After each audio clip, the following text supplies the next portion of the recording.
Last week I was invited by a YouTuber called Only F1 to take part in an F1 charity race.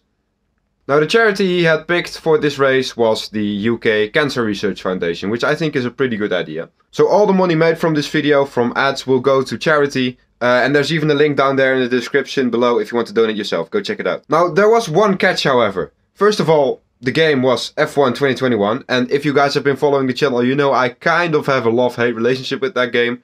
And the second thing is, there were some pretty big F1 YouTuber names in there, like Tom Martinez and Skyline Racing, who's very big over in Mexico. So I think you can kind of already predict how well this race went, considering my skills on F1 2021. Well, anyway, let's just have a look at how it went.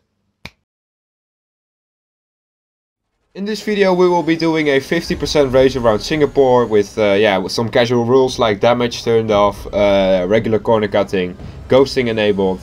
So yeah, it was really more about the fun than about being an actual league race or something, even though there were some pretty quick guys in here. Especially compared to me, like I hadn't touched this game in a couple of months and I only got a few practice sessions in before this one, so I knew I was going to be on the back foot in terms of pace. Which was okay, since it was actually a reverse grid qualifying. So as you could see there, we came across the line, we did a 1:39.2, and I have no idea if that's a good lap time around Singapore on F1 2021. But you could also see that we were on the medium tires, and that's because I made a slight miscalculation about how much time I had left, so I actually didn't have time to set a lap on softs after this one. Which put us in P3 for now, but let's see in what position that puts us in the end.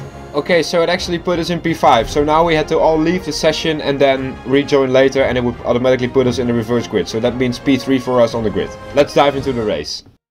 Okay guys, so welcome to the grid of this F1 2021 race. We got the 5 red lights now, 5 red lights and away we go. As you can see that we get a pretty good start. Jamie Mills in front of us getting a real big bog down, but there you can see on the left someone with some very shitty quality internet is trying to overtake us, and we actually lose a place into turn 1. We're now into P4.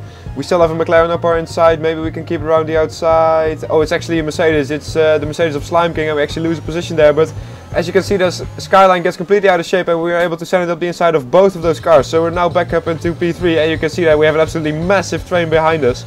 Let's see if we can keep it behind us for the next corner. Of course we have no DRS yet because it's lap 1, unlike instead of Corsa where you always have DRS. We actually have someone up the inside and around the outside.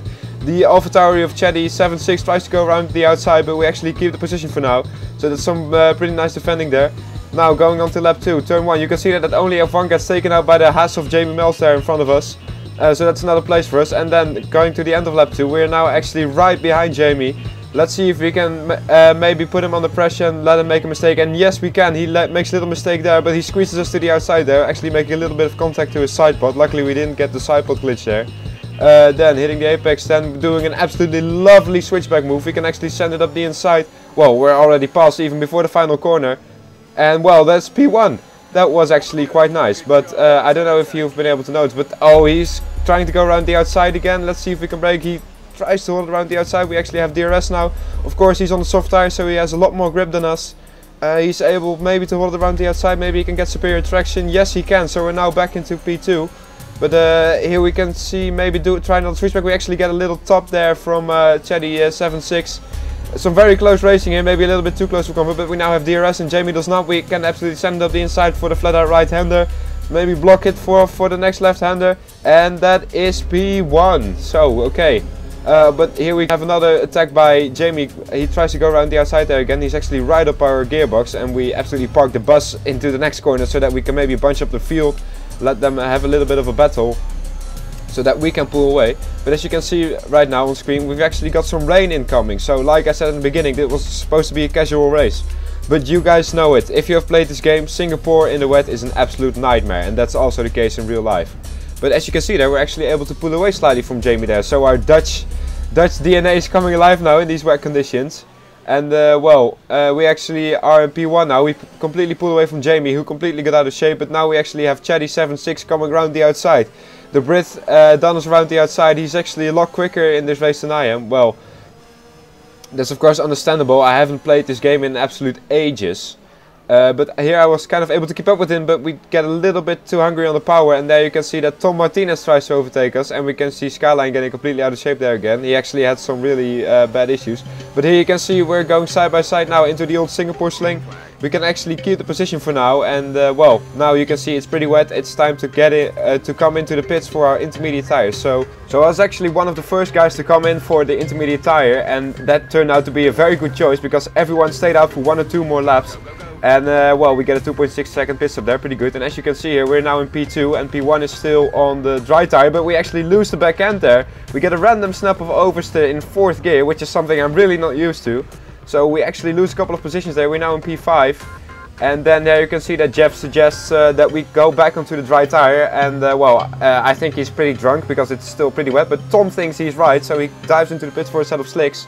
And a couple of laps later we follow him in. We switch to the medium tire where yeah, we could maybe do like 10 laps on this tire. Coming out of the pits now, you can see that that's very slippery and I actually had no idea how much grip there was. But now we actually get a 5-second penalty because we hit the wall there on the inside and then crossed the white line.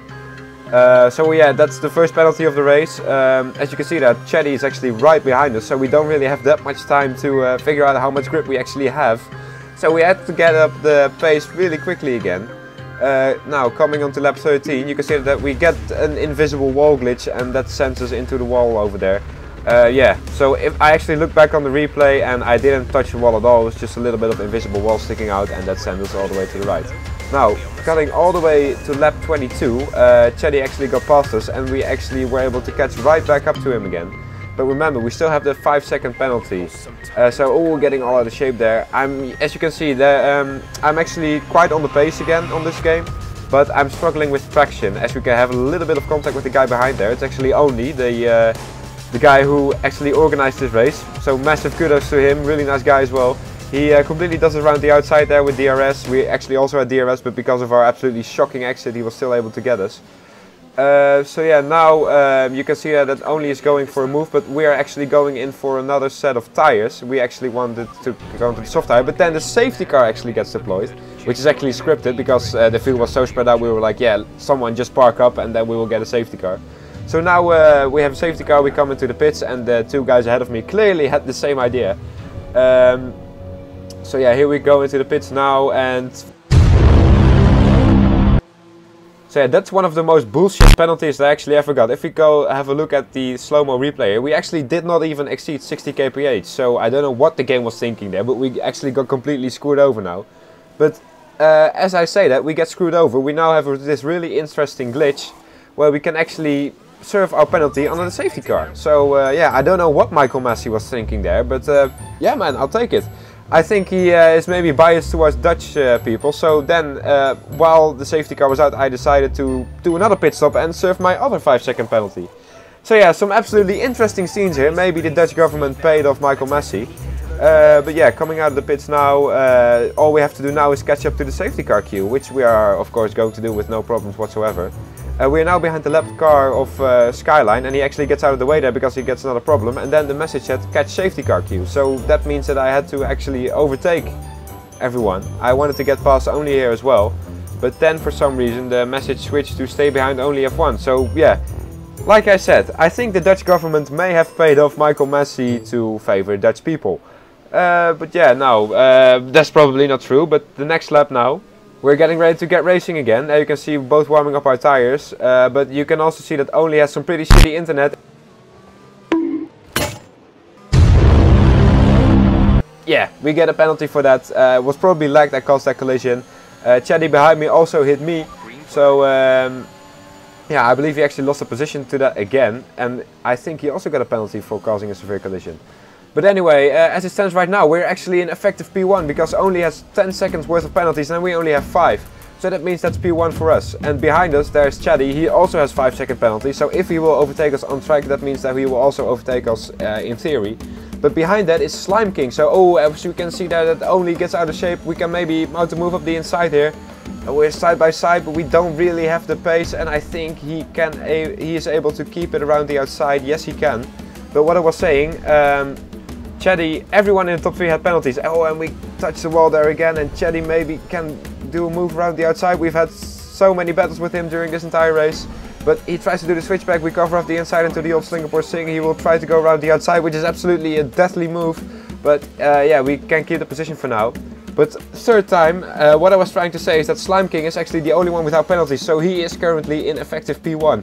And then you can see there in P5, Jake Benham, the league racer, he somehow managed to gather 28 seconds worth of penalties, which is really interesting. But now you can see that Chetty is trying to go for a move, he actually does this there. He was actually mega quick on new tires, but we again struggle with traction and lose the back end, cutting now to the final lap. We have Jake Benham right up our diffuser? Yes, let's say diffuser. Let's keep this channel family friendly, which is definitely isn't. But anyway, yeah, Jake is a pretty quick guy. He's actually a league racer, so keeping him behind was something I really wanted to do. I really wanted to prove myself with these big F1 2021 players. But he has DRS now. He tries to go up the inside into the fast right-hander, and he actually does this there. So let's see if we can keep with him. But remember, it doesn't matter for the eventual position because he has 28 seconds worth of penalties.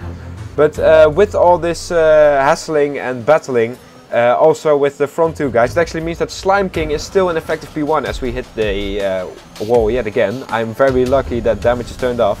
As you can see, Jake is absolutely pulling away an absolute treat. He's of course a league racer, so he's going to be pretty quick, but as you can see there, he actually touches the curb and loses the back end, so we actually get past him again. That was a very scary moment as well, because if we would have touched him, we would have lost a bunch more time. As you can see there, bushi antz has now made his way up to P5, but he has another 8 seconds worth of penalties, so he will probably get pushed down the order quite a bit there. Now, it's off camera, but you can see it in the distance. The P1 and P2 were actually battling quite a lot, and we were actually gaining on them by quite a little bit there. As you can see, we do an absolutely massive corner cut. But yeah, Slime King is still an effective P1. No, wait, no, he is not an effective P1 yet, but the guys ahead of us will lose so much more time that he eventually will get into effective P1, which makes us go into effective P3, so that's pretty cool. Only actually loses the spot there and gains it back on the checkered flag. But we come across the line now. Let's see what position we end up in. It's P3 and Slime King actually takes the win, so big congratulations to Slime King. But in terms of our performance, I think it was pretty decent. You could definitely tell that I got to grips more and more with the game as the race went on. Once I got over the mental hurdle of seeing F1 2021 as a game with its own set of rules in terms of physics, I was able to adapt to the game more easily. As you can see there, Tom got disqualified actually for some reason, but in terms of lap times, our lap times weren't actually that far off. All in all, very fun race, and I definitely enjoyed playing F1 2021. Okay guys, so that was it for this video. Now if you enjoyed it, I would appreciate it enormously if you would like this video and subscribe. For you it's only 2 clicks, but for me it means so much more. Now the group of people I did this with are all very talented creators, and we're definitely going to do more charity races in the future. Also be sure to check out their channels as well. We'll try to get more creators in our little community to make the races even better. So if you're an F1 content creator and you're watching this video and you would like to participate in the next charity race, let only F1 know or let me know and we will get into contact with you on Discord. There will be 2 other videos on screen right now that you might enjoy, but for now, that was it. Peace.